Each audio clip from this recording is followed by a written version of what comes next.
Is it worth spending the extra money on something like Autotune when you've got a standard pitch correction built into your DAW?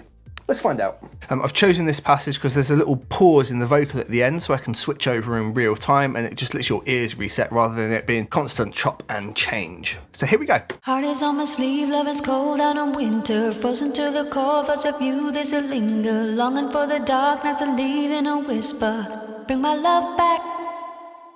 Heart is on my sleeve, love is cold out on winter, frozen to the core, thoughts of you, there's a linger, longing for the dark, not to leave in a whisper, bring my love back. Heart is on my sleeve, love is cold out on winter, frozen to the core, thoughts of you, there's a linger, longing for the dark, not to leave in a whisper, bring my love back. Heart is on my sleeve, love is cold out on winter, frozen to the core, thoughts of you, there's a linger, longing for the dark, not to leave in a whisper, bring my love back.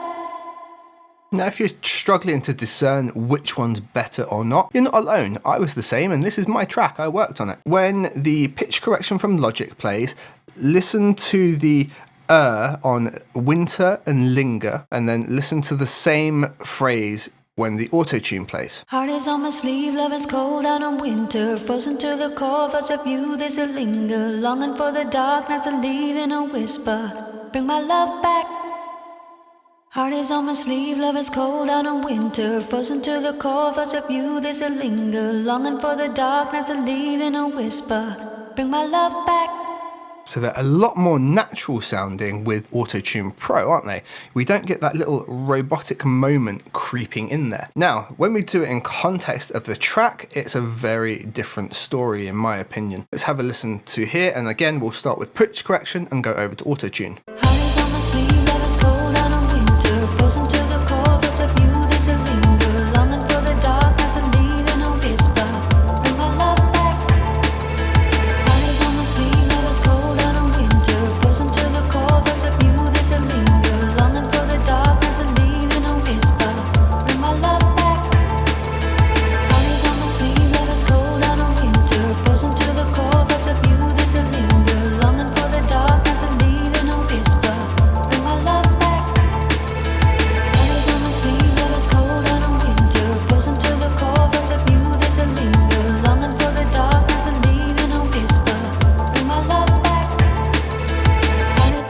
So from my experience right there, it is an audible difference between the track when it's in context, and having that extra little bit of control saves me some work. So I could achieve that result, but I would have to use the pitch correction, I would have to go into flex edit and then tweak everything about. And if your DAW doesn't have flex editing like Logic does, well then you're bum out of luck for that option. I do want to note that even though everything's set exactly the same and there's not technically any compression limiting or gain adjustment going on, the Autotune does have 0.2 dB of gain, but that's arguably imperceptible. Anything less than a decibel is generally considered inaudible by the general public. 0.2 shouldn't be doing anything, but it's worth noting there is a discrepancy there for some reason. But it is just a night and day difference for reasons I can't put my finger on, because side by side there's very minor differences, but those very minor differences seem to add up when in context of the whole track. So on the left is Logic's default pitch correction, and up on the right is Autotune Pro. So first things first, we can probably see that Autotune Pro has got significantly more features right from the offset. It allows us to have a lot more detail and choice over what we're going to do with our pitch correction. Whereas the Logic default here, we've got two range types. We've got our key selection in the middle and we've got our response and detune. That's essentially it. Now, to be honest, for years I've used the pitch correction and it has done the job most of the time, but there have been times where I've then had to go into flex edit and really tweak down every little nuance to get the exact right sound I'm after. And I'm finding that Autotune Pro can get me there a lot quicker with less work, which when you're working to a deadline or you're freelancing is absolutely critical. If you're working on your own music and you can noodle forever, fine. So some key things that we find over on Autotune Pro are things like tracking, similar to what we might find in, say, a synth and a filter tracking, depending on the key coming in, how's it tracking it and how's it applying that filter.